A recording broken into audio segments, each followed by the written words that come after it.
Well, just in case I intimidate anybody too much, you can always remember she's the presenter who can't actually reach the microphone. So, yeah. I first came to Korea probably 25 years ago or so. Yeah, I was a high school student. No, I'm joking. But thank you for believing that. So, yeah, I started working on Let's Go in 1990. And at the time, it was a big experiment for Oxford. There were no EFL books for children in the market. And so the fact that Oxford thought there might be a market for textbooks for children learning English as a foreign language was a big risk. And at first they thought the books might sell in Japan and Korea, in Thailand, or in Taiwan, the first 3 markets. And today the books are sold in 160-something countries, in markets as diverse as Azerbaijan and Zimbabwe. 28 million children, and I'm really thrilled to be back up on the stage talking about our new edition. So what we're going to do today is talk about ways of teaching to help our students succeed. And along the way, I'm going to be introducing some of the new features with the 5th edition because I know people are very curious. We're also going to be talking about both digital and non-digital resources because both of them have important places in our classroom and our children's homes. Nobody knows what your children's future is going to look like. Most of the students that I taught in the 80s have jobs that weren't even invented at the time. Most of the students we're teaching now will have jobs that haven't been created. So we can't prepare them exactly for the future. So earlier in the day, Mark was talking about teaching students to think and to learn independently and to be able to be creative. And those are really important skills since we don't know what students are going to be asked to do. Okay? If we only prepare them for today and the tests that they have to take next week, we aren't doing a very good job of preparing them for the future. The one thing we know that their future will hold is English. English has only become a stronger international language.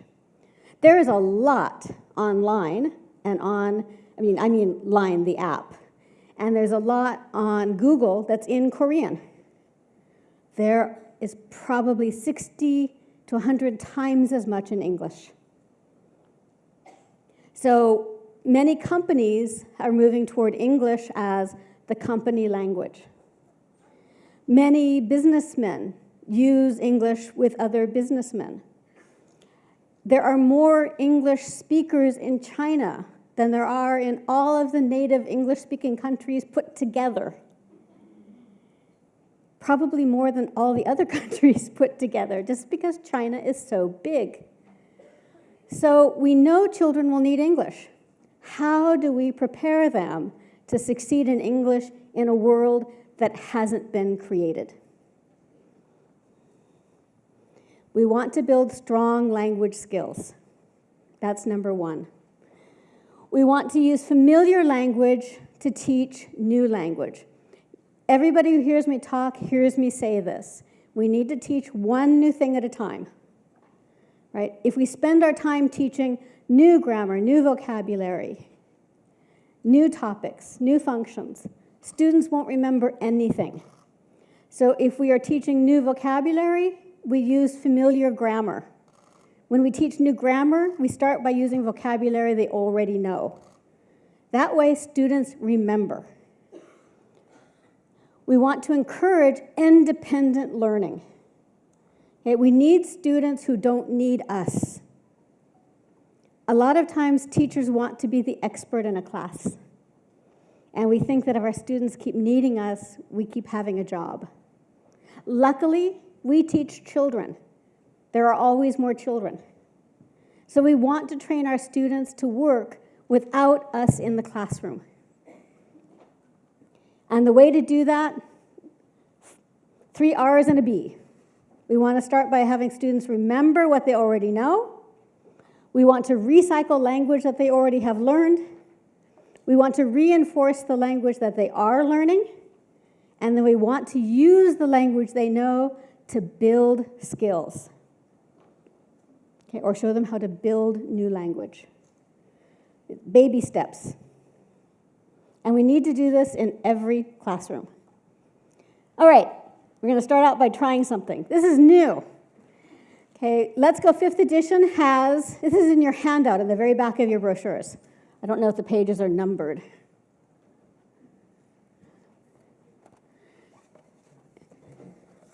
But it looks like this, which I know you probably can't see, but it's page 52 in your handout, your brochure.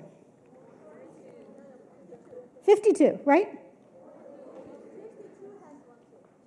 Yeah, the handout part is 52. 42 is the slides.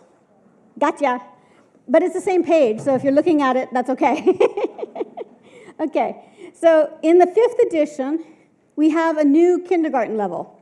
We had a kindergarten level in the 4th edition. Let's begin. We found that students need more reinforcement before they enter book 1, right? Because book 1, we start teaching reading. So we need to make sure the students really understand the sounds of the letters. So we added a new lower kindergarten book. So Let's Begin 1 teaches the sounds of the letters. Now, and I shouldn't stand in front of it. Now, most children come into English class kind of knowing the alphabet, right? They usually know the song, sort of. They know the beginning and the end, anyway. LNLP is kind of vague. But what we wanted to do is start from what they know, teaching one new thing. So students come in knowing the letters, and a lot of times, phonics-based books will tell the children, oh, no, we're not going to teach the names of the letters. Nobody needs the names of the letters. We're going to teach the sounds. So students have to learn b, k, d. And they're thinking, well, why did I learn the song? We're totally disregarding the knowledge they're bringing into the classroom. And the very first experience with English school is to say, oh, what you learned doesn't matter. So we take the letters that they know the names of already, and we're teaching them in groups because it's the easiest way for them to remember. So one of the questions that I often get is how to teach different ability levels. And one of the best ways to do that is to use multiple senses to teach, because that way most students get a chance to learn it in the way that they remember the best. So we teach the vowels first because they are the most important sounds in English. They're in every word. Then we have the E group. Now listen and tell me what these letters have in common. C, G, B, D, P, T, V, Z.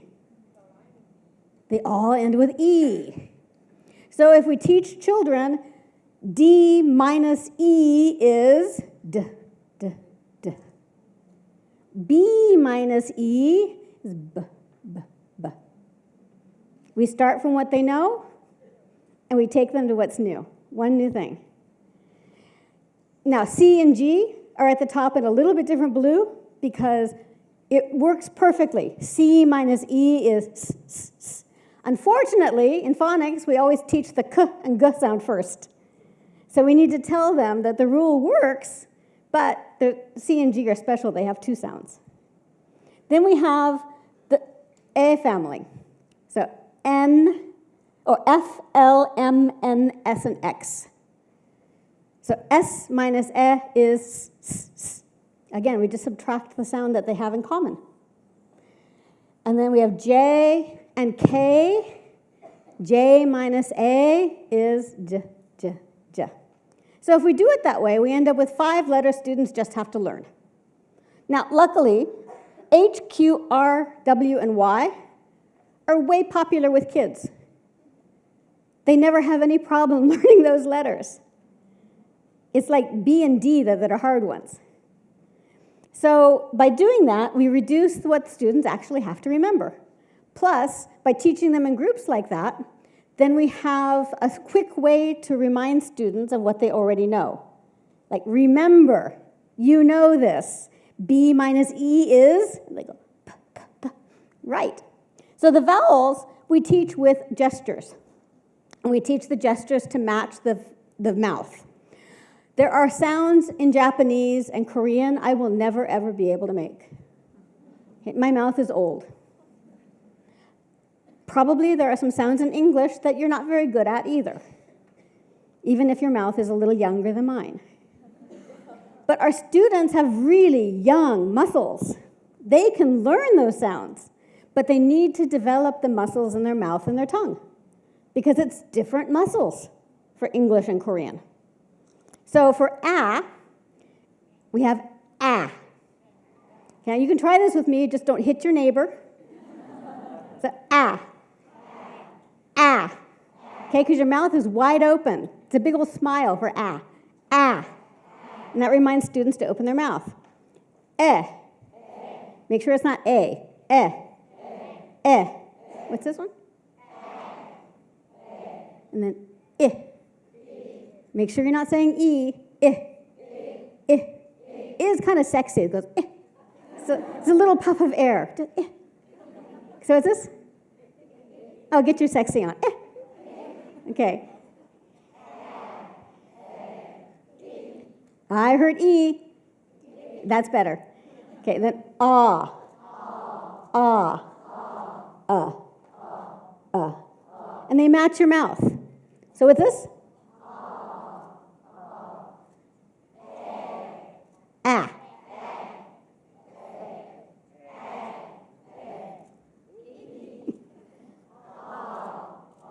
Okay, now, I didn't have to tell you what to say. Right? As soon as you knew what to do, I just used the gestures to remind you. And that's an important thing, too, is once your students can do it independently, you stop talking. If students can say it, we need to stop telling them what to say and let them say it. And then if they don't remember, we can remind them, and using a gesture is a great way to remind them. So I encourage you to take a look at Let's Begin 1, since you've never seen it before in Korea. It's brand new. And the only job in Let's Begin 1 is, oh, this one isn't in your handout, I don't think. The only job in Let's Begin 1 is to learn the names and sounds of the letters. We learn some key words to go with the letters. There's always a character for the capital, and then 3 images, 3 key words. And then on the Let's Talk page, we have the objects for students to find, hidden letters that aren't really that hidden, and a short, simple conversation. So, hi, Andy, hello. Also, we always have a can do. So if you want to make sure students know the point of the lesson, there's always a can do afterward telling them, I can do this. And that's the point of the lesson. So, every new alphabet letter has a video.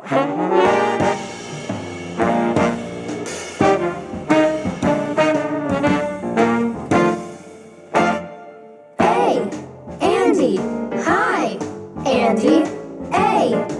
Andy, hello, Andy, A, Andy, hi, Andy, Andy, hello, alligator, apple, ant, alligator, apple, ant, A, alligator, A, apple, alligator, apple, ant. Isn't it cute? Now, every alphabet letter has a video. The nicest thing is that The videos are all on a free website.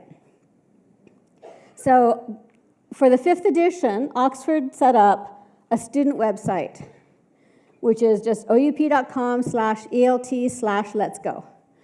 On the Play website, students can access all of the videos for all of the levels. You don't need an account, and it's free. They can download the audio for the books. They can download the videos. Teachers can download from there, too. And then there's games. And then there's other things to download we'll look at in a bit. But totally free, totally new for the 5th edition, and very, very fun. So what it does is it allows teachers to extend the contact time with English because students can access from home. And what I find in Japan, at least, parents like having the site on they access on their smartphone so that when they're waiting for the restaurant or they're waiting for the older sister to finish at ballet class or whenever they're stuck in the car, the kids can go to the online site and they can watch a video, they can play a game, they can listen to the words in the picture dictionary, they can download the audio to their phone and listen to it through the speakers on their car. So it's a great way to extend the amount of time your students have contact with English. So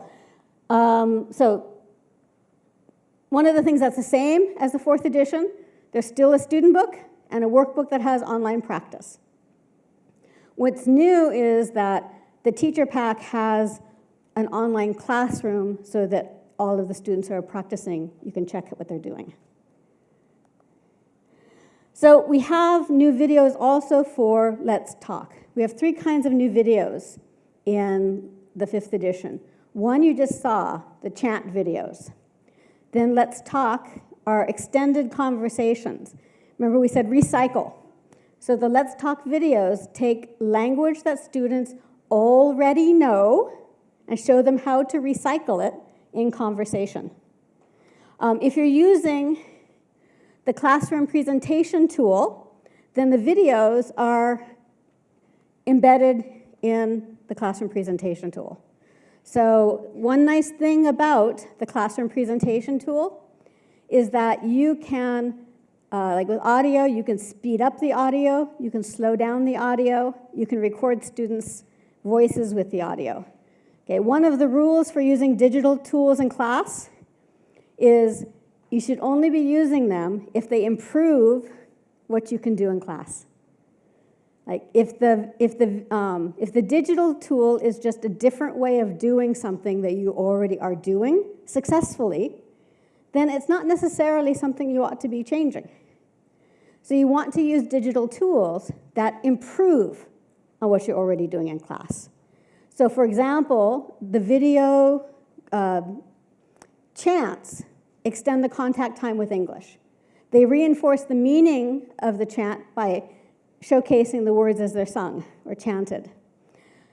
The classroom presentation tool improves on what you're doing in class because it allows you to adjust the audio. It allows you to have students close their books and all look at one thing.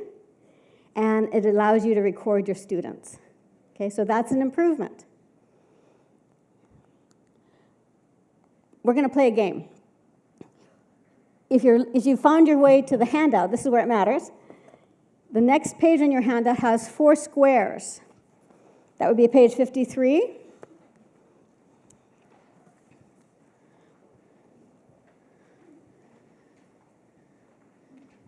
Everybody find it? Okay. What's the conversation for this unit? If you've taught it before, even if you can't see it, it should be pretty easy. No. How's the weather? It's sunny. Hi, hello was a few units ago. So, yeah, hi, hello is the Andy, the chant. For Let's Go 1, Unit 6, the conversation is, how's the weather? It's sunny. Really, really short. So we extended the conversation by using other language students had learned. I want you to imagine 4 words or phrases that might come up in the extended conversation. So you're going to hear Kate and Jenny talking. What do they say? So we're going to play bingo. If you've got a pen, write down 4 words. Could be just one word in each square. It can be a phrase, but 4. And it can be what you already know is in the conversation or something different. What do you think they might say?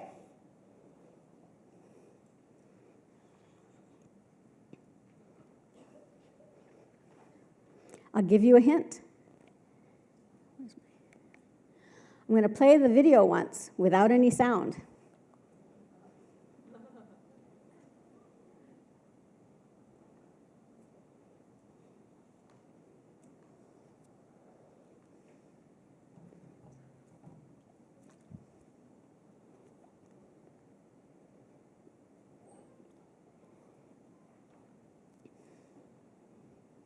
It's a lot longer.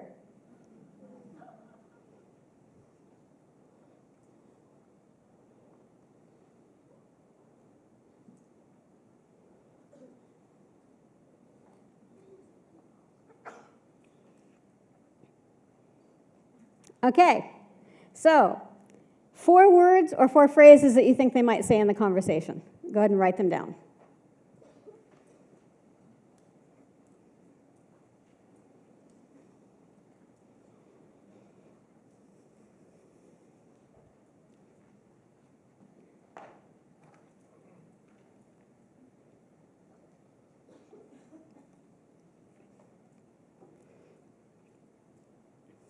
Got them?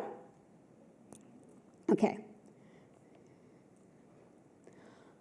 I'm going to play it again with a sound, and you'll notice at the end of the conversation, Kate asks you a question. But first, let's listen to the whole conversation.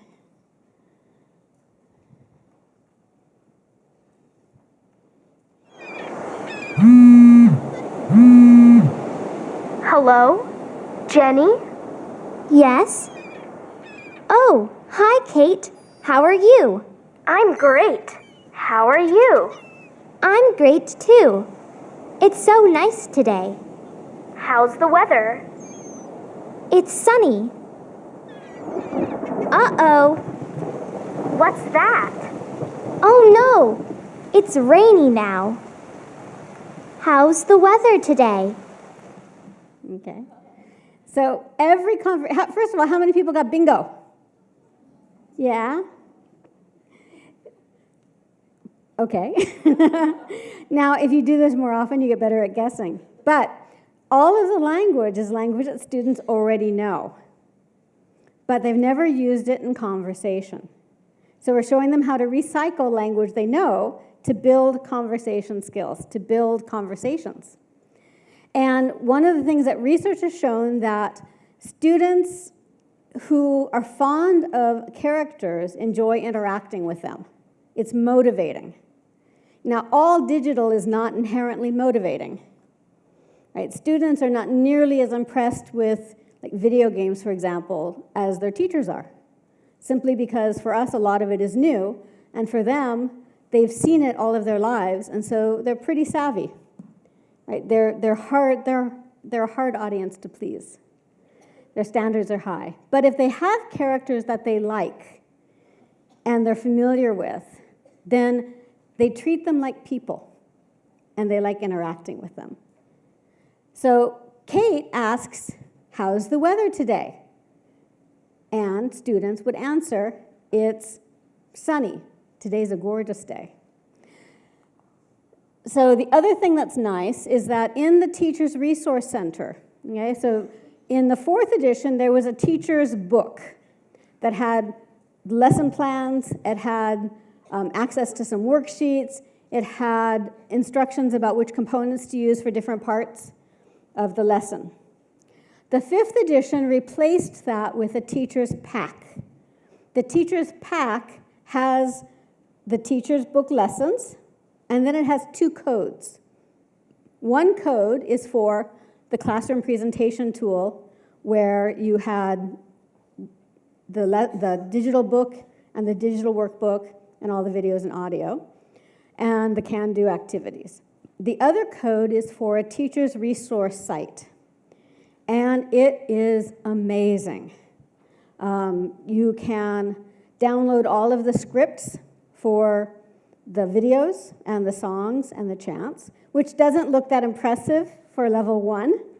But if the level 1 conversation is this many lines longer than the book, you can imagine by the time you get to level 6, the dialogues are pretty long. So you can get a script for all of it. This time, I want you to answer Kate, to give you a chance of interacting with the character. And you can read along. It's also great for reading practice. Hello? Jenny? Yes? Oh, hi, Kate. How are you? I'm great. How are you? I'm great, too. It's so nice today. How's the weather? It's sunny. Uh-oh. What's that? Oh, no. It's rainy now. How's the weather today? Oh, Kate is so sad. Okay. So, yeah, every Let's Talk conversation has a point in the conversation where the characters ask students a question or involve the students with the conversation. So, another nice feature. The Let's Play site, I would think I had online, so let me try going over to show you. Okay, the Let's Play site has all of the videos. Open. There we go. Okay, the Let's Play site, this is the one that's totally free. Okay, you have all the videos that we just watched. You have games. It's not showing. Oh dear. Okay, it's a presentation screen.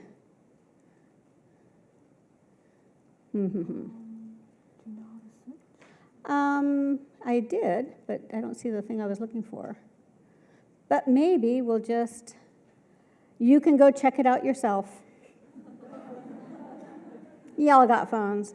Now that's a nice thing too, that the online play site works on computer, tablet, and smartphone. So I've been able to access it on all three. The games are actually pretty good. They did a good job in designing them. My students, at least, have really enjoyed playing. And because you can access all levels, my students like going back to the earlier levels. Yeah, but they can pick the hardest one, and they don't really get that it's like practice, right? They say, can we try the easier level? It's like, yeah, sure. It's always good to review vocabulary. And they don't really see it that way. They just think the games are easier. But the games are well done. You can download the videos. You can download the audio. 4th edition had a student audio and a teacher audio, right? Teacher CD, student CD. The tracks were different. It was really frustrating. For 5th edition, there's only one CD audio. All the tracks are the same. So you can download the CD from the student site, and it's exactly the same as the teacher audio. They're still going to sell audio, because some teachers like to buy a CD. But if you have cards or CDs from 4th edition, you can use them. We didn't change any of the syllabus. All the vocabulary is the same. All the grammar is the same. So anything you bought for the 4th edition, you can use for the 5th. You can also download the new audio from the student site for free. And then you have all the new readings and everything that way, and all the chants. And so the chants and the songs all work for both levels, both editions. There is a picture dictionary over there. You click on the word, it says the name of the word. So it has audio included. You can also download greeting cards and bookmarks and wallpaper, calendars. So there's a lot of things for kids to explore. Oops. Okay, so teachers. I mentioned the teachers pack. In the 5th edition teachers pack, we have the classroom presentation tool, the CPT, the teacher's guide, and the teacher's resource center. So one way to think of it, we also have cards and class audios. Now, the teacher's resource center has cards you can download. So you can download the student cards.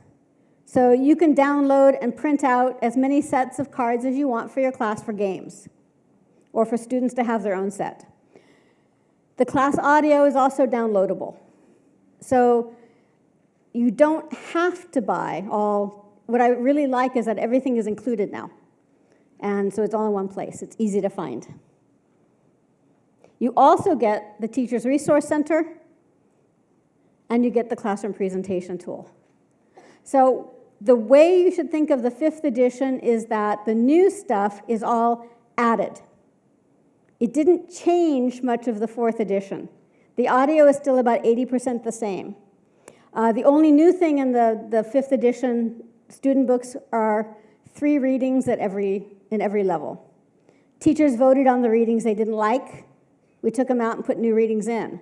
But phonics are the same. Vocabulary is the same. It's a new reading, but the same language. The workbook now has 8 new readings in every level. So it's double the amount of reading. So 5th edition is adding a lot of extra, digital and non-digital, but everything from the 4th edition still works. In the classroom presentation tool, I've got it on my desktop, which unfortunately I have a feeling isn't going to let me show you. But you can also access it online. You can download it to your iPad or Samsung tablet. You can access it online on your smartphone, even if you can't download the app on your smartphone. So I've used it on all. There's not really any point of using it on the smartphone, just if you need to check what's on the page to plan your class. But the screen is too small otherwise. So new in the 5th edition is can-do activities. Okay, assessment, most teachers give tests. Usually, the test we give is long after students have learned the information. Right, so we learn the lesson, then we go for a few months, we come back and we have a test. It only tests whether students still remember what they learned. It doesn't really test how well they got the information in that class. So much better, we think, is to have informal assessment right after students learn. So we can check to see if they got the main point of the lesson. So after every lesson in the CPT, you can click and go to a can-do activity page. Right, and if you're using it in class, one of the things that I do is I will have students give me the answer in the group, and I'll type it in, so that way my weaker students aren't on the spot for getting it right or wrong in the activity. So they'll tell me the answer, and then I'll type it in, and we'll check.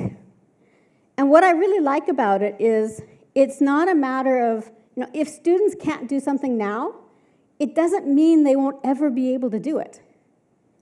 It means that we need more practice. We need more exposure to the language. Maybe they need to do some online practice and get the concept really firm. But we can go back and do it again until all students can say, I can do it. Okay, so it's a really nice new feature in the 5th edition. The Teacher's Resource Center, that's the other code, takes you to a place where everything is in one location. It makes lesson planning so much easier. So I have all of the tests. I have worksheets that I can download that I can edit. So I can download the workshop and I can change the language on the worksheet, or I can add new art. There's class audio that I can download, the animated videos, the audio and video scripts, student resources like cards, documents, and then professional development. So here's a customizable worksheet. This is the slide, and the handout is in your handouts. The original handout is on the left. And I downloaded it, but I wanted to change it. So I just used the image to make my own worksheet. So here I have two pictures. I took the images, and I have instructions. How many bugs are there, and where are the bugs, or where is the bug? So let's go ahead and try this. It's after lunch, good to do something, and we have plenty of time. So in A, okay, only picture A right now, I want you to draw a bug or bugs, a flower or flowers, kite, ball, bat, and bag. You can draw one. I wouldn't recommend drawing more than 5. And draw it really simply because I'm going to set a timer for 2 minutes. So only in picture A.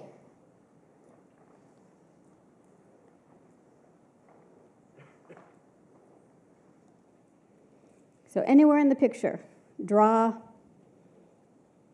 You can also draw 0 objects. You don't have to include everything.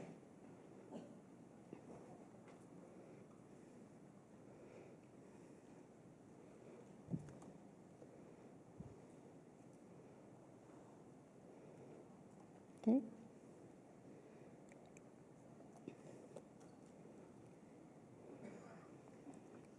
So bug, flower, kite, ball, bat, and bag.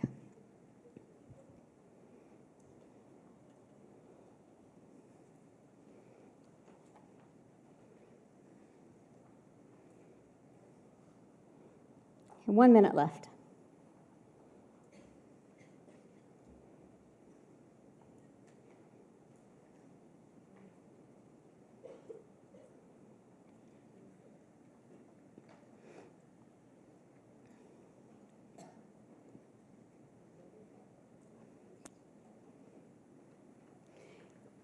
If you finished drawing, raise your hand.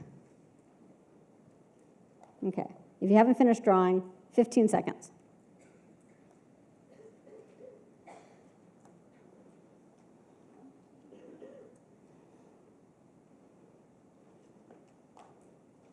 Okay, put your pencils down. I use timers in my classroom too, because if I don't, drawing becomes the lesson.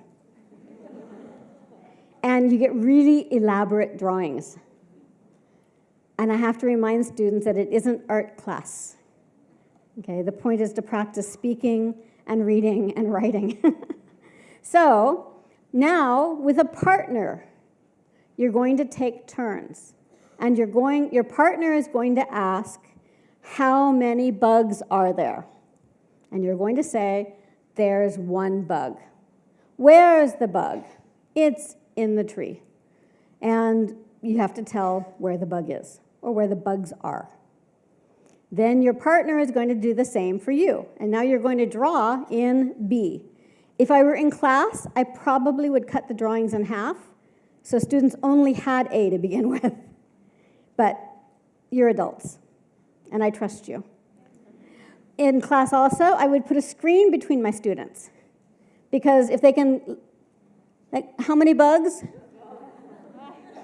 There's no communication happening. Right? So if you want to have real communication, you have to have a reason to talk. And if you both know the answer, there's no reason to talk. So a screen, or sitting back to back, or sitting far away, all of those work.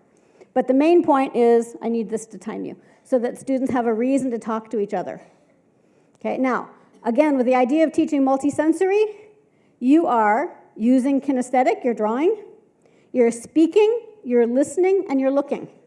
So you're using multiple senses, and if you wanted students then to write where the bugs were, then they would be writing as well. Okay, but drawing is the same sense as writing. So they're getting the same sensory input to help them remember.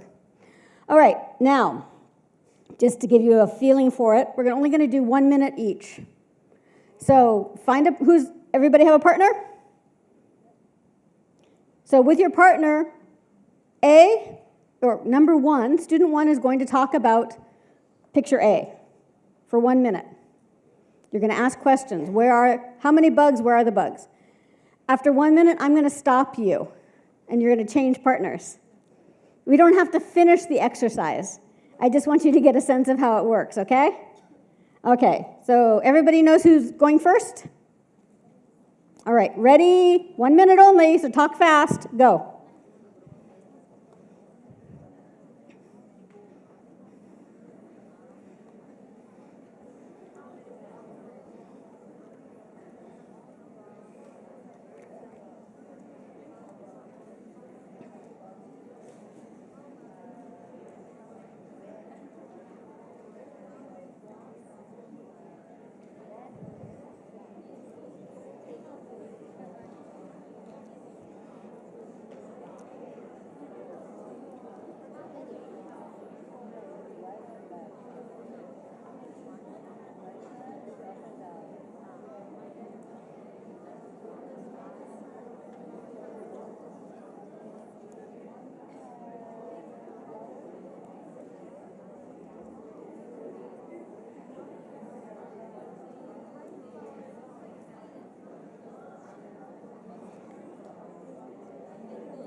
Stop.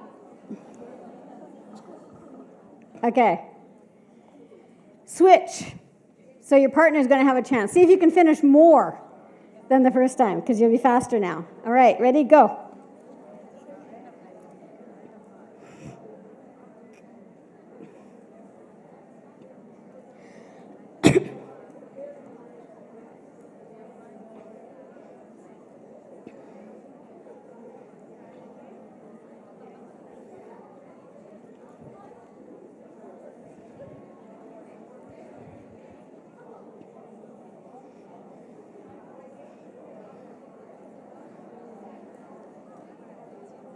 Thirty seconds.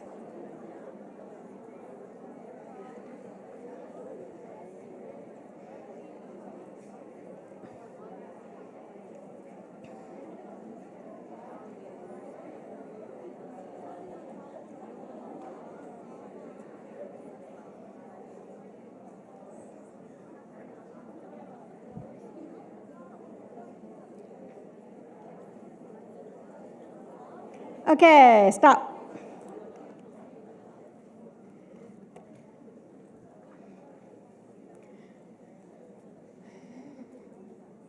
Did you get a sense of how it would work in class?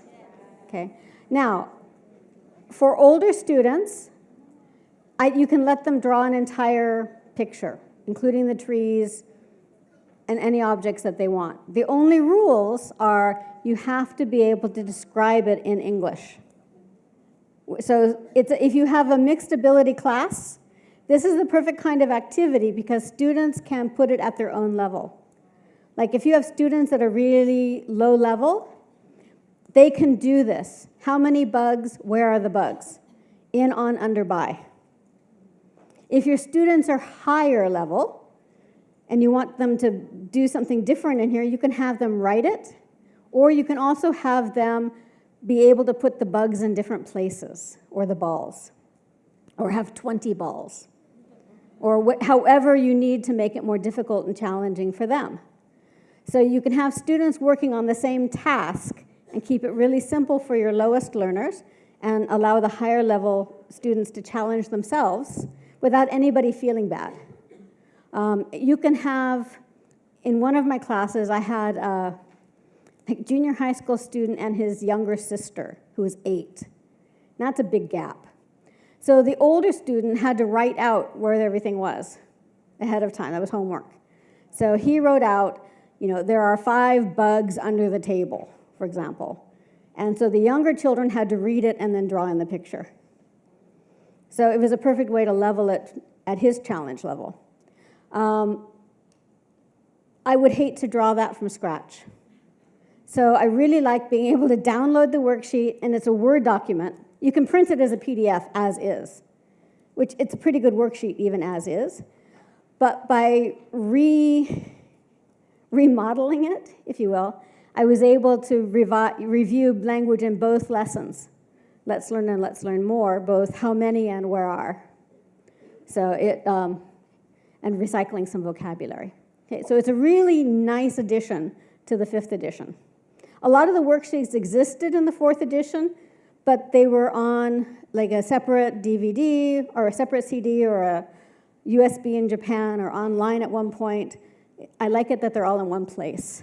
I don't have to remember a lot of different sites. Is this clear? Okay. The other thing in the Teacher Resource Center is online practice.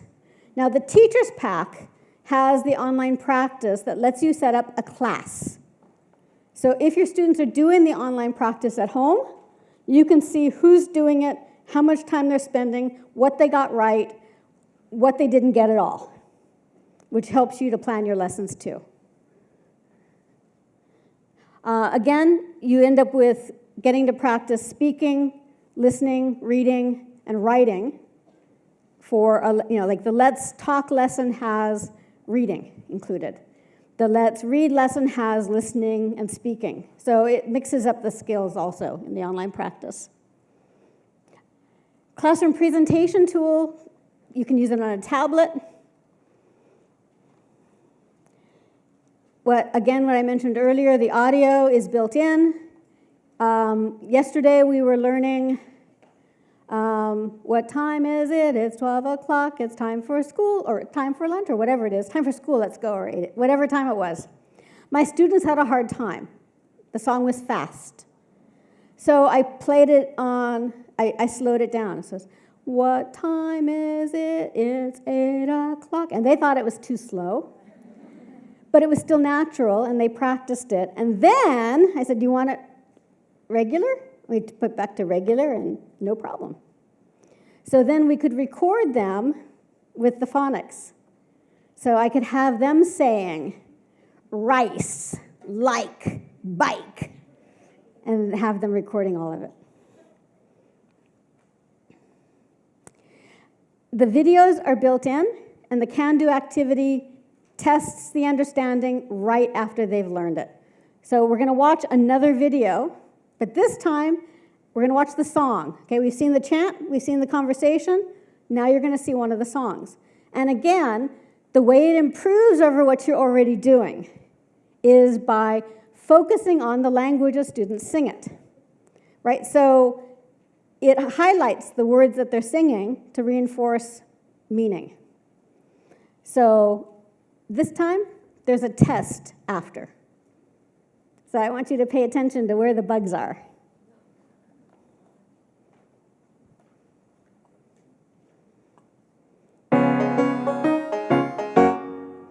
Where are the bugs? They're on the flowers. Where are the flowers? They're by the tree. Where's the tree? It's in the puddle. Where's the puddle? It's under the tree. Where are the bugs? They're on the flowers. Where are the flowers? They're by the tree. Where's the tree? It's in the puddle. Where's the puddle? It's under the tree. Okay, got it? Okay, let's try. Now, I was going to go to the CPT to show you because this has a nice pop-up menu, and your choices each time, in, on, under, by, the things that you just learned. So, where are the bugs? There, in, under, by, the flowers. Final answer? Okay. Where are the flowers? They're by the tree. Where's the tree? In the puddle. Where is the puddle? Under the tree. Where's the ball? By the puddle. Where's the duck? Yeah, in the puddle. There's always some discussion about whether it should be on the puddle or in the puddle. In is usually the answer. But I think that discussion is a really valuable thing all by itself because it shows people understand the connotation. And if this were in the CPT, I could click to check just to show which ones are right and wrong. I can also click to show the right answers. And then I can delete it so that I can do it over again. So you can go, and at the end of every lesson, there's a little icon you can click to go directly to the can-do. So it's really convenient. But mostly what it's nice is you get immediate feedback to see, did students get the point of the lesson? Because if they didn't get the point of the lesson, it may not just be their understanding. It might be sometimes that we didn't teach something clearly enough. So we can go back and try it again. What I mentioned before is that we have, the can-do activities work for reading too. So we have a phonics test after each reading. And the new thing in the 5th edition is readings that have no new language. So again, when teachers are going to take this home, you want to make sure students know that there's going to be a brand new reading as their homework. You don't want to send them home with their workbooks and have them open the book and think, what's this? I never saw this before. So you can use the CPT to show them before they go home, or you can just open a workbook if you have a small class, and remind students, you know this. Like, how many words do you already know in the story? Can you find the phonics words? Circle the words that you can read, and then go back through and look at the words that they don't think they know, and show them where they learned it. So, especially since this is a new feature, you want to take maybe 5 minutes at the end of class on the Let's Read days to get students ready to succeed with the new readings. Again, they're still the same way that there are books that you cut out and the students can color and they fold them, they read them, parents can sign them. Upper levels, like level 5 and 6, we do have language that's recycled from maybe earlier levels. Okay, 1 through 4, the recycled language is pretty much all from that unit. So it's really, really familiar. But in the upper levels, we recycled language from earlier levels. Like talking about animals, we'll talk about light and heavy and long and short. Well, they learned those a long time ago. Probably they know them. Just in case they don't, we have vocabulary exercises that, like, which one is long? To help them remember the language for that story. And again, the point of Let's Go, one new thing at a time. So because we're working on reading skills, we want to use language they already know. It doesn't mean they shouldn't read things they don't know. It's important to have different kinds of reading. But in Let's Go, we're practicing skills. We're not trying to teach a lot of content. The goal of Let's Go is to show students how much they can do with the language they already know. So we want them to use the language they know to learn new things, to show them even with basic language, they can do a lot. Then the skill transfers. Being able to read independently will help them read on the internet. It'll help them read storybooks. It'll help them read magazines. They can use the skill anywhere, but we need to teach the skill first. So now on your handout,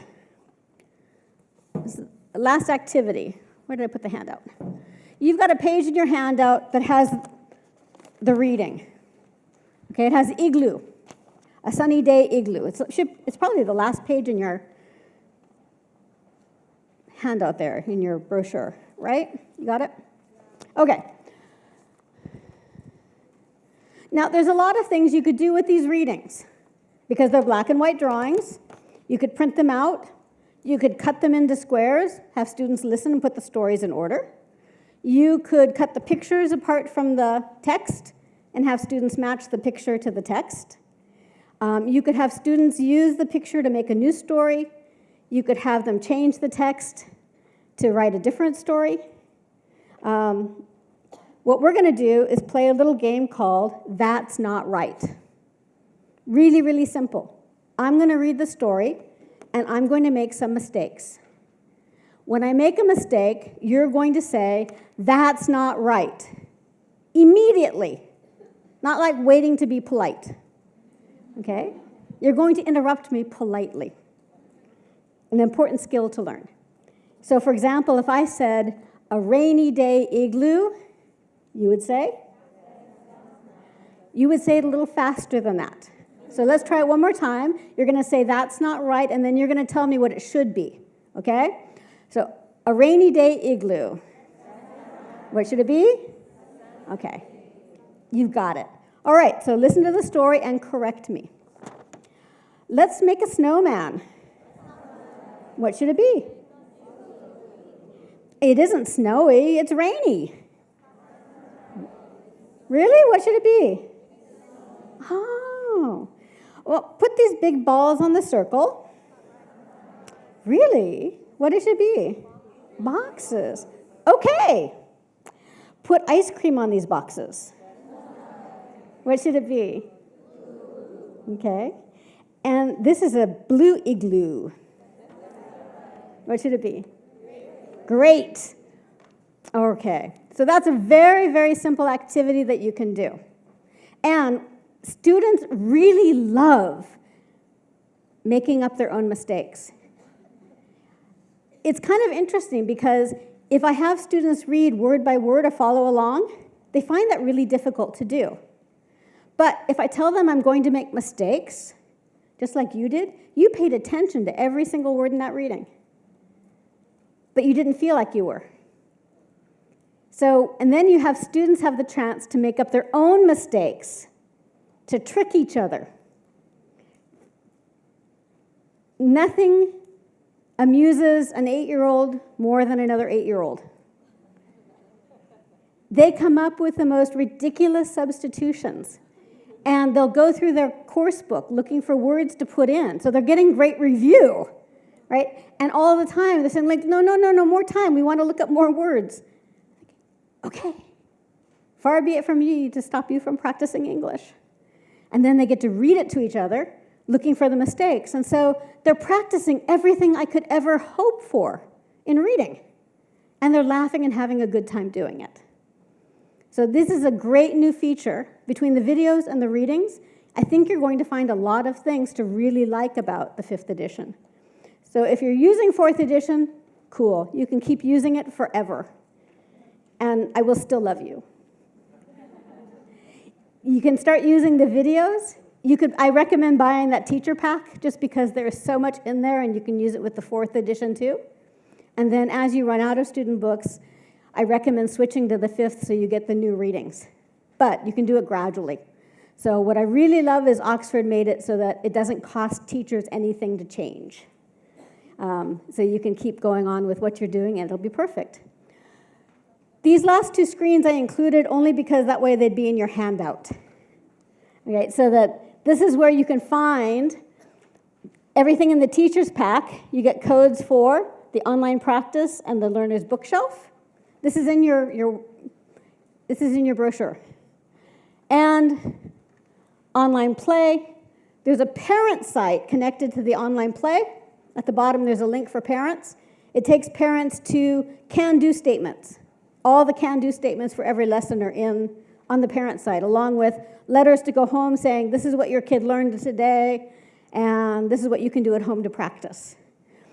And then the teacher site, gradually, I think everything there is being put over into the online resource, but they do have a sample unit. Like, let's go, I think Unit 6, the one I was doing and the one that's in your brochure, that you can download the audio and you can download the teacher cards and the teacher's book and things.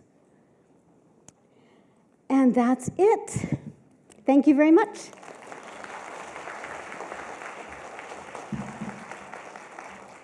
Thank you, Barbara. Thank you. Well, you know what you gotta do. Give her a big hand again. Thank you. And now what we're gonna do is we're gonna have a Q&A session with Barbara, and we have 121 questions now. Of course, I'm kidding. We don't have enough time for that. Instead, we picked up 3 questions. Let's get the first question from teacher Yun Che. Hi, Barbara. Can you hear me? Yes, I can. I've taught English just Let's Go for years, and then I Thank just you. started a 5th edition. So here's my question.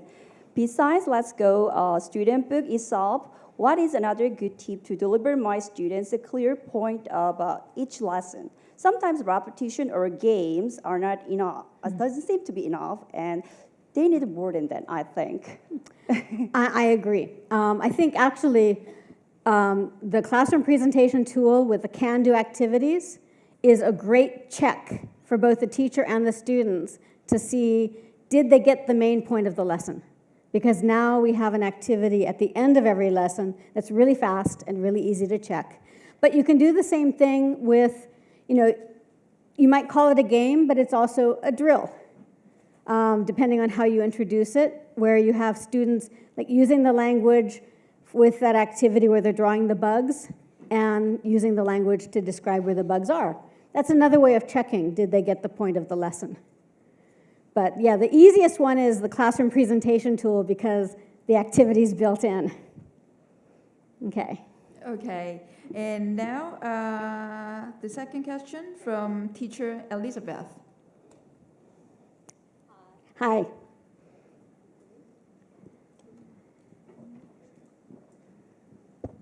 Yeah, I can hear it. Hi. Hi. It was really nice to hear your speeches. Oh, thank you. Thank you. And it was actually really helpful. And I actually teaching a younger student, so I think it's going to effectively help. And here's my question. And how can we effectively use the dialogue, like digital tools to class with young children? Because I teach younger students. It's really hard sometimes. What ages do you teach? 5 start Okay. from. The youngest ones are 5? Yeah, and Okay. the oldest ones are high school, so it's Right. like variety levels. But yeah, and then are there any researches done like relate to this? And what are some pros and cons for Okay. this? I think that, like I mentioned in the presentation, unless the digital improves on what you're doing in class, you don't need to use it. I don't think we should ever use anything just because it's new and shiny and bright. I remember when I first started teaching, VHS it was Betamax where I was in Japan, but video. Who'd have thought we'd have video in class? And so everybody was using video. But all they were doing was putting in a Betamax tape and playing it. And now, of course, we have books written about how to use video effectively, right? And I think that with digital tools, we're getting to that more how to use them effectively stage. So it's not enough just to use digital tools. The pros, okay, the advantages for digital tools are if they can improve on what you're doing in class. There's some things you can do with a digital tool you can't do in class without them. For example, interact with the characters. Or have them do practice at home. That way you can see what they're doing. Okay, that's a good way to use a digital tool. The songs and the chants highlight the language that they're learning so that it reinforces the meaning. Those are all pros. The cons come with using up class time that could be better used teaching a different way. So that digital is just another resource. The classroom presentation tool, the videos, audio even, they are tools, the same as your teacher cards or the same as the student books. And it's up to you to decide what's the best way of teaching it. So the cons. With really young learners, there is some research that people just don't know yet because we haven't had a generation that grew up. I mean, they're growing up now, but we don't have adults that started out with tablets and smartphones.